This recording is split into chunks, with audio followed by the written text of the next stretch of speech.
Hello everyone, Alec DeLorean here, and I hope you're having a wonderful day so far. Now in today's video we have the best weapons for the Assault class. So what we're going to do is we're going to rank them from worst up to best, and there's 5 weapons so it shouldn't take too long. But this is based on overall what I think is the best. Like there's definitely some weapons better in certain situations. Like there will be some weapons that are better at long range, some weapons that are better at short range. But we'll go a bit more into it in the video. But before we get into it, if you would like to join the Discord or become a channel member, the links are in the description below. And if you enjoyed this video, this content, and all things Star Wars related, be sure to like and subscribe, and I will see you in the video.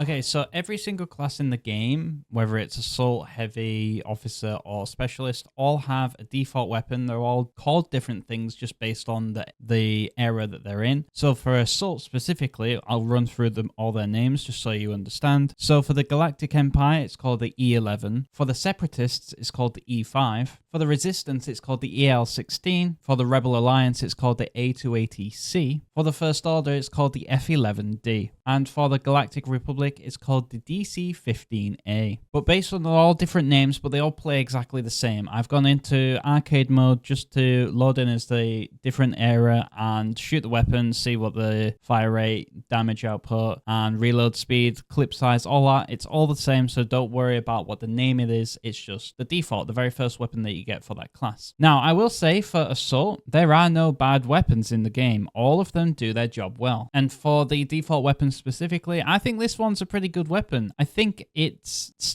good, but I feel like every single other weapon for this class just has better weapons for better situations. Overall, the default weapon's good in all aspects. It's good in long range, mid range, close range. It's got a pretty decent clip size, damage output. Everything about it is very good. So don't worry about if you're playing the Assault class for the first time. The first weapon that you get is still pretty good. So as you can see, the cooling power is also very high. The range doesn't show that it's very high, but it's still decent. And then the rate of fire is the same as the range, so it's okay. And then the damage is actually pretty high. So overall, it's got very balanced stats. Overall, very good, and a very good weapon to pick up for the first one. And then next on my list, I have the EL16HFE. I mostly did this because every single weapon in the game is pretty good for the Assault class, and this gun just shines at being long range and high damage output. So if you want to kind of feel like a sniper, but you don't want to play specifically with snipers, the EL16HFE is for you. It does fall off on close range because the shot rate of fire, so if you don't hit your shots, you're going to fall off because in close range in Battlefront 2, you get melted very fast. But as you can see, the cooling power is very high, the range is very high, the rate of fire is very low as it's supposed to be, and the damage is also very high. So this is basically the sniper weapon for the Assault. So if you want to play long range, this is a pretty decent option for you. But any other time, this would probably be the worst weapon in the game if you're just running in guns blazing like an SMG.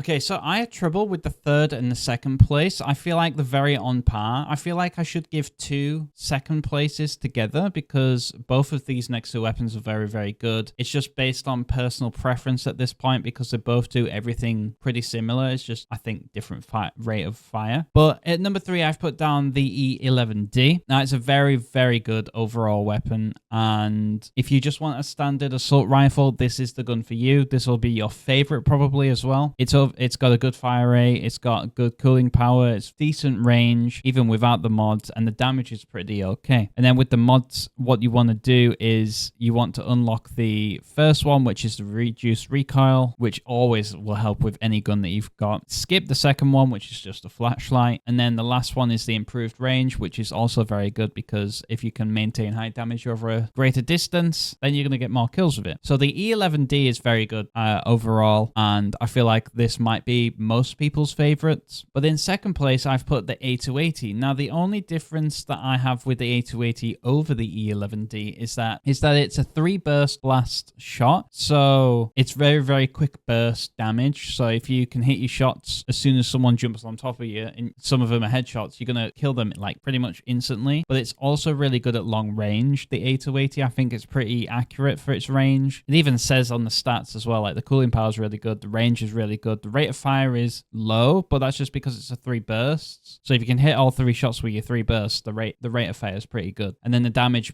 is pretty mid, but because it's a 3 burst, you're going to be hitting 3 shots of this damage, which is pretty decent. And then for the mods, I would skip the dual zoom. I'd put on the improved cooling, cooling, which is always going to be nice for any weapon you have. And then also the improved range, which is also very nice, whatever weapon you have. So the A280 is my standard that I go to, that I really like to use. But overall, in first place, I have the CR2. Now the CR2 is, I don't use it every match. I don't use it all the time. It's just insanely good at melting people down before they even have a chance to react. It's like the SMG for Battlefront 2. The CR2, it's got a super high cooling power. The range is god awful, so don't try to use this long range at all. The rate of fire is max, as you'd expect, because it's basically an SMG, and the damage is really low because the fire rate is really high. But you do so much damage with the CR2. You absolutely melt health before people know what's hit them. Even with reinforcements, even with heroes or villains, you can absolutely surprise people with the CR2, and it's just super fun to use. So for the mods, I actually only use one of my two options. The first